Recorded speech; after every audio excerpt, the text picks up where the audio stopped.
So mag-request ako ng caucus para ma-explain niya yung position niya sa mga senators, pagbigyan niya rin ako ng time, i-explain ko yung position ko. Payag na si Senate President Francis Jesus Escudero na magsagawa ng caucus o pulungi ng mga senador kaugnay ng impeachment trial kay Vice President Sara Duterte. Sa isang text message, sinabi ni Senador Escudero na kokonsultahin niya ang ibang senador kung gusto nila at kung may panahon ba sila para rito. Hiniling ni Senate Minority Leader Aquilino Coco Pimentel III ang pagpupulong ng mga senador upang maipaliwanag ang kanilang mga posisyon kaugnay sa agarang pagsasagawa ng impeachment trial. Ito ay dahil kumbinsido rin si Pimentel na dapat kumilos na ng mas mabilis ang Senado sa impeachment case at magpatawag na ng special session kung papayag ang mayorya. Kung mapagkakasunduan ng special session, maaari na anyang simulan ng paglilitis sa Marso kahit nakabreak ang Kongreso.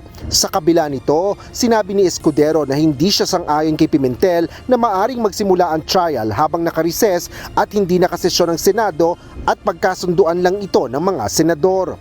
Maaari anyang questionin ang kanilang mga aksyon sa mga korte. Dagdag pa ng tagapangulo ng Senado, ang pagtitimpi ay mas maiging bahagi ng katapangan. Asher Cadapan Jr., UNTV News and Rescue.